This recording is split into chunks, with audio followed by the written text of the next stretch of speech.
Okay, so it was brought up that the age being lowered to 18 would cause more people to drink, more underage people, like younger in high school and even 8th grade. But it's already obvious that people who are younger are drinking. And in an article, the National Institutes of Health on underage drinking says that 10.1 million underage drinkers are in the United States, and 39% of 8th graders, 58% of 10th graders, 72% of 12th graders, and 85% of college students have tried alcohol. So it shows that the law isn't working now, and lowering the age won't make more people drink because there's already a lot drinking now and they're not being limited to access to alcohol.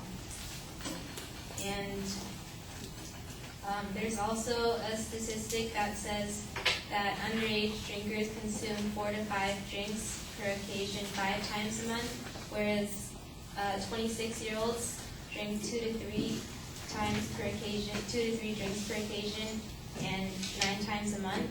So this shows that underage drinkers are drinking more because it's less available, but they're still getting access to it and being irresponsible with it. And if we educate schools and try to prevent people from drinking now and keep the law as it is, it's not going to work because the drug abuse resistant education program, which is used in about 70% of schools in the country, uses a scare tactic, and there hasn't been a single scientific study of the effects of DARE that has found it to be productive.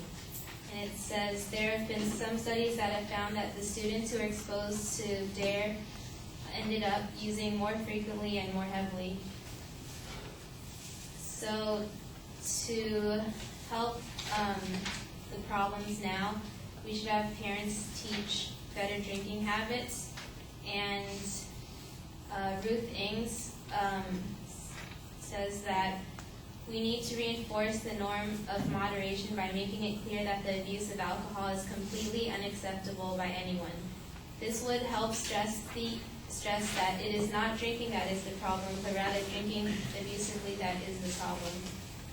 So if we taught more responsibility with lowering the age, we could help people develop better habits and not become irresponsible drinkers. And another way to start better habits by lowering the drinking age would be to have young adults drink in controlled environments, such as restaurants, taverns, pubs, and official school and university functions. And in these situations, responsible drinking should be taught through role modeling and educational programs. Mature and sensible drinking behavior would be expected.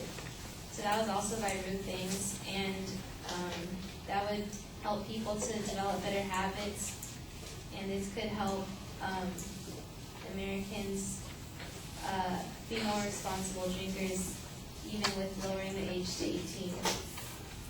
So it was also brought up that changing the law made drunk driving less of an issue, but the statistic that 23,733 lives were saved since the law was changed doesn't really apply to the problem, because that's the estimated total lives saved of all people, and that's not the amount of people that were under 21.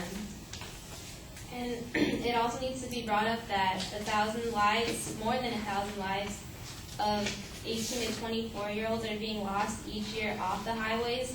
So even though people on the highways are endangered with the old law, it needs to be known that people off the highways are dying more often, and this is important because people's lives on and off the highway are equal. And another reason states might not be changing the law or wanting people to change is because they're funded by the government, and if they change the law, they're going to lose 10% of federal highway funds. And that's stated in the NI IAAA, which is like a alcohol organization.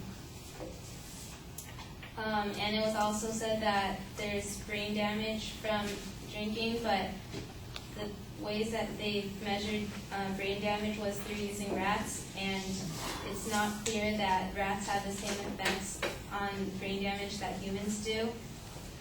And Sarah, I'm going to cut you off. You're a minute and a half over. okay. Sorry. Okay. All right, thank you very much.